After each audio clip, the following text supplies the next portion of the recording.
Hello po ulit mga ka-sellers. I'm CJ Altanagay or CPA. Magtuturo po ulit ako ngayon ng 1701Q using EBIR forms offline. Pero ano na to, for those who choose naman yung graduated income tax, either itemized or OSD. So, ang mangyayari ngayon, kasi nung sa kabilang video natin is yung 8%. So, ngayon, para hindi kasi malito, iniba ko yung 1701Q. So, first off, disclaimer ulit tayo, no? Hindi siya absolute computation, pwedeng magbago-bago, or baka may mali akong na-compute. So, ganun siya. So, this video was created in March 2024. Any BIR regulation issued after this date may affect the computation. So, kapag may bagong regulation, after ng binawa ng video na to, pwedeng maka-apekto dun sa computation natin. So, for those, ito ang video na to is for those who choose lang na mag-graduated income tax rate. It's either yung expenses nila is itemized or OSD or optional standard deduction. So, for start, ano ba yung 1701Q? Ito yun. Kung meron ka neto dun sa COR mo or sa 2303 mo, magpa-file ka ng 1701Q. Ito yung quarterly individual income tax. So, kapag 1701Q, kapag 1701 individual, so for single, and single proprietorship only siya. Kasi individual for individual siya. Pag corporation, mag-iiba siya. So, yan. So, dapat ganyan. So, kailan ba siya pinapasa? So, yung first quarter is on or before May 15. Pero yung on niya, dapat after na ng first quarter. So, ano ba yung first quarter? January, February, March. Tapos, ang due date niya is on or before May 15. So, pwede ka magpasa niyan April 1 to May 15. So, for second quarter, on or before August 15. So, ano ang second quarter natin? April, May, June. So, ang due date niyan is on or before August 15. So, July 1 to August 15, pwede ka magpasa. So, third quarter natin is July, August, and September. Ang due date niya is on or before November 15. So, September, October 1 to November 15 ang filing ng 1701Q kasi on or before naman siya. So, ayan siya. So, dun sa previous video ko, napakita ko na kung paano i-download tsaka i-install yung EBIR offline. Pero dito, ano lang to, parang quick, ano lang. So, pupunta ka dun sa bir.gov.ph, choose mo yung use, kasi may drop down doon. Ang gagamitin mo, i-select mo tong use BIR services. Tapos, kapag nakandun ka na sa EBIR services, click mo yung EBIR logo. Ito yon, EBIR forms na logo. Ganyan siya. Pagka-click mo nyan, mapupunta ka dito sa sa site na to. Pagkapunta mo sa site na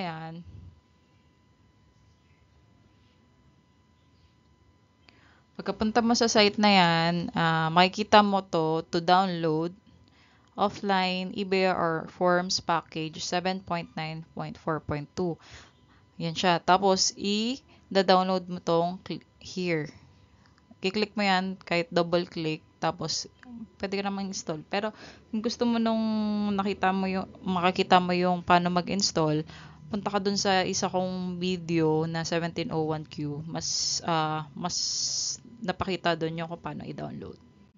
So, pag na-download mo na siya,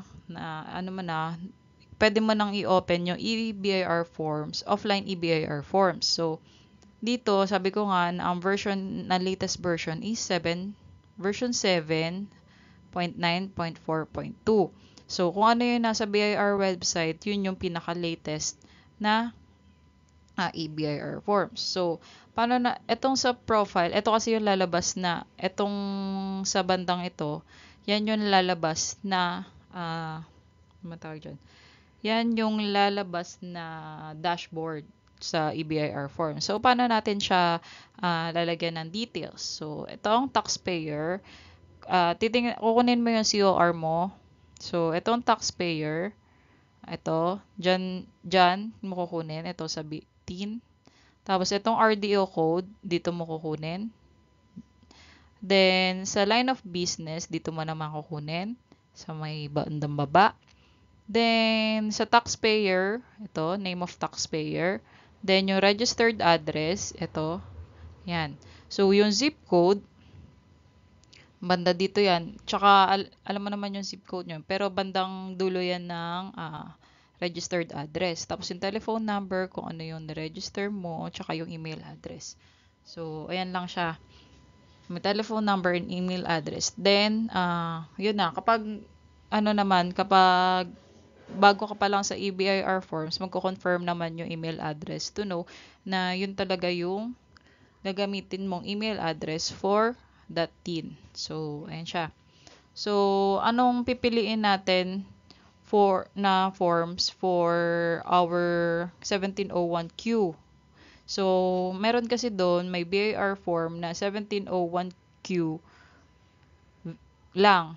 Walang V 2018. Pero dapat, ang kukunin natin is itong may V 2018. Ito yung mahalaga dyan. Kasi, lower version yung 1702. 1701Q lang. So, ayan.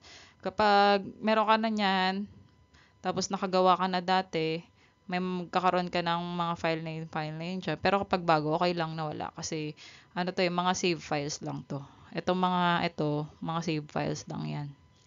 Kung kailan ginawa. So, ayan. Tapos, i-click mo tong fill up. So, pag click mo yung fill up, mapupunta ka na doon sa 1701Q. So, before tayo pumunta dun sa 1701Q na BIR form at saka kung paano siya gawin, dito muna tayo sa computation, no? So, start muna tayo sa graduated income tax, pero ang option natin is optional standard deduction or OSD kasi mas madali itong So, for computation muna. So, dito, paano natin mako-compute yung ilalagay natin sa 1701Q? So, first, hanapin muna natin yung income statement kay Shopee. Kung paano kinuha yung income statement kay Shopee, punta ka lang sa Seller Center sa web. Tapos, kukunin mo yung, punta ka dun sa My Income. Then, dun sa may gilid, meron dong income statement. So, ang kinukuha ko lang dun is yung monthly. So, ito yung merong summary dun si Shopee. Dun sa income statement na yon, ito yung income statement niya. So, ito, start tayo dito sa may product price. Ito yung product price is yung merchandise total natin, di ba? So, ito yung pinaka-product price natin. Yan, product price paid by buyer. So, yan, yung merchandise total natin. Tapos, itong refund amount, tsaka yung seller voucher discount is yung sales deduction natin. Kasi itong refund amount is, sa akin kasi yung sa amin, itong refund is na yung sales kunyari, nagkaroon ako ng sales nung January 2 na pumasok na yung sales sa akin. Pero, January 4, sabi ni, magre-refund ako kasi nabasag yung mugs. So, pina-refund namin. So, itong 105 is refunded. So, pinasok ko na siya as sales ko, pero nirefund pa. So, kailangan ko ibawas. So, itong seller's voucher naman, hindi siya kasama dito sa product price. So, kailangan mo din siyang ibawas kasi hindi naman natin, kumbaga, parang voucher discount na natin yon sa product natin. So, yan. So, paano nga ba natin So, meron akong dito details, parang sinamarize ko na lang siya from January, February, and March. Sample lang yung March kasi hindi ko pa nakukuha yung sa March natin kasi pa lang ngayon, March 2024 pa lang. So, ginawa ko lang tong video na to for you to have an insight kung paano gamitin yung 1701Q. Paano gawin sa EBAR forms. So, since ang gagawin muna natin is OSD, so, kunin natin yung product price, yung total product price. So, 50,095. Then, ililess natin yung refund amount tsaka yung seller voucher discount. So, refund amount is 210. Yung seller voucher discount is 280.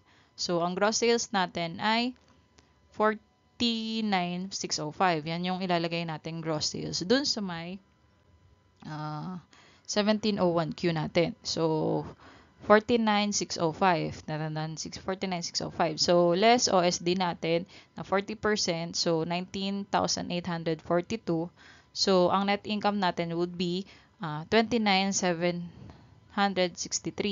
So, yan yung dapat na malalabas dun sa ating 1701Q. So, punta na tayo dun sa ano natin sa ayan, sa ating 1701Q sa may EBRR forms offline. So, ayun na, no? Nandito na tayo sa may, EBRR forms offline. Tapos, ang dashboard natin, ang form natin is 1701Q V2018. So, paano nga ba siya? So, start tayo sa year. So, since first quarter ng 2024 yung ginagawa natin, lagyan natin yung 2024, tapos first quarter, then amended return, no. Number of sheets, 0 lang. Then, taxpayers. Tapos, ano yung taxpayer filer type natin? So, single proprietor, then graduated, income tax rate, kasi nga yun yung ano natin. Then, kung ano yung birthday mo. Sample natin is 01, 01, um, 1990. So, yan na natin ganyan. Tapos, Filipino, yung ano mo, citizenship. So, ayan na siya. So, ito sa 16, graduated rates per tax table, page number 2 is option, dahil ang una nating computation is optional standard deduction. Yan siya. Then, let's go to the last, ano. Then, after mo dito sa page 6, sa item 16, diretso ka na sa page 2.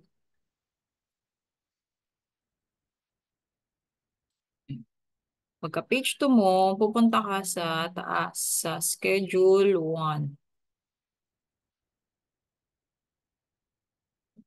Yan. So, if graduated rate, yun nga sinabi ko kanina, graduated rate tayo for this video. So, graduated rate fill in 36 to 46. If 8%, fill in 47 to 54. So, dito tayo sa 36 to 46. So, receipts natin is, ano yung nakalagay kanina? So, ang nakalagay natin kanina is, itong, ang pinaka-gross sales natin is, itong 49,605. So, balik tayo, 49,605, yan, siya. So, magiging ganyan. So, automatic, kasi optional standard deduction nga yung pinili natin, automatic yung 19,842. So, hindi na natin yan mababago since nag-gray out or hindi siya editable. Hindi katulad dito na merong editable, yan. So, taxable income loss for the previous quarter, wala pa naman tayo niyan. Kung merong other income, pwede naman dyan. Yan, kung general professional partnership yung ano nyo, yan, pwede yan. So ang total taxable income or loss natin to date is yung 29,763. Tama ba siya doon sa computation? Tama naman, 29,763. So, confident ka na tama kasi tama yun naman yun nasa computation.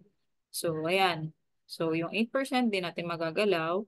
Then, itong tax credits or payment, pwede mo yung galawin kung meron kang mga tax credits or payment. For now, wala naman kasi hindi naman tayo nag-2307 pa kay Shopee. Then, kung may penalties, lalagay din. Yan. Pero kung wala, yan, zero lang siya. Kasi nga, yun sa tax table, since 29,000 lang, yung taxable income natin, itong 29,000 lang. So, not over 250 pa siya. So, 0% pa siya. So, after nyan, validate mo na agad. Validate, successful na. So, click on edit kung gusto mo i-edit. Yan. Pero kung ano naman, okay na yan. So, kung okay ka na dyan, kung kumpleto na naman, pwede mo nang i-submit final copy. So, ayan siya. Submit final copy, tapos next, or okay na lang yun. Tapos may marireceive kang email. Ayan siya. So, doon na tayo sa itemize. Paano naman kung itemize?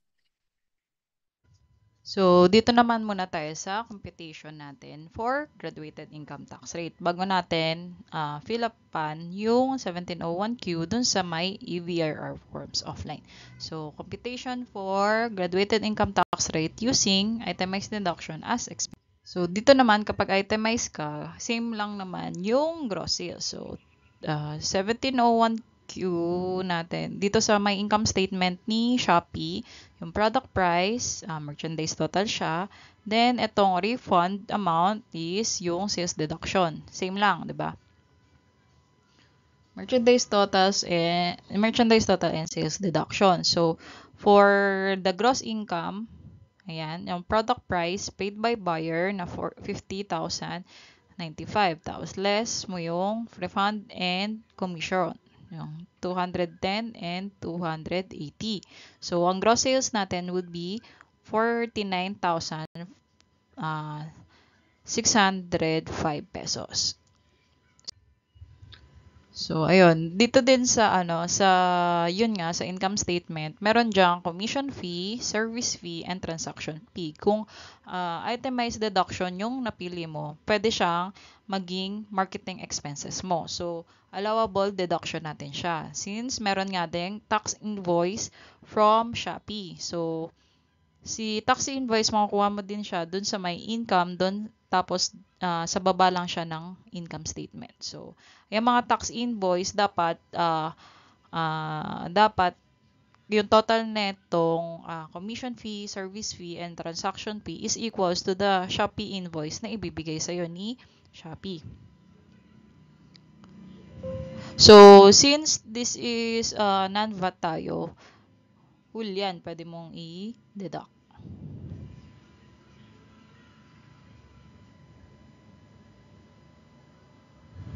So, paano naman yung computation natin sa net income? So, product price paid by buyer less yung refund amount tsaka yung seller voucher discount. Dito lang tayo sa total na kasi yung kinukuha natin. So, gross sales natin is, ito yon gross sales, ito 50,000 minus yung refund and discount.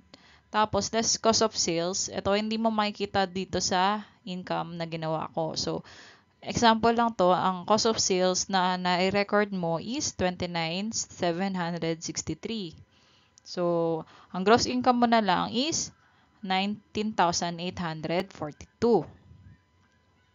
Ito, nasa iyo yan kung magkano yung total na nagamit mo for materials or sa inventory mo na pertaining dito sa gross sales mo. So, ang gross income natin is 19,452. So, meron pa dito na commission fee, service fee, at transaction fee. Sabi ko nga, kapag itemized deduction ka is deductible siya. So, ang allowable deductions mo is, first off is yung marketing expense. So, ito, total neto is 6,367. So, allowable mo na agad yan. So, pwede mo na siyang i-less since may tax invoice nga yan. So, internet, syempre, kunyari sa Apple, syempre, magiging online seller ka ba kung wala kang internet. So, pwede mo i-deduct yan. Yung, kunyari, 2,000 per month times 3 months for the quarter is 6,000 yung total na internet expense mo. Tapos, may taxes and licenses. Dito sa taxes and licenses, kasi pwede mong ibawas din yung percentage tax or yung 2551Q na binayaran mo for the quarter. So, pwede mo siyang isama sa mga expenses mo. So, ang total netong tatlong allowable natin is 13,855.15. So, ito yung total niya. Kasi total na lang yung nilalagay natin sa 1701Q. So, ang net income before tax natin is 59 5,986.85. So, dapat ito ang lalabas natin na net income mamaya sa 1701Q natin. So, proceed na tayo doon sa paano ilalagay sa 1701Q. So, andito ulit tayo sa 1701Q. So, in-exit ko yung OSD kanina para fresh start yung ating 1701Q. So, dito, again, 2024 yung year at first quarter. So, first quarter na siya.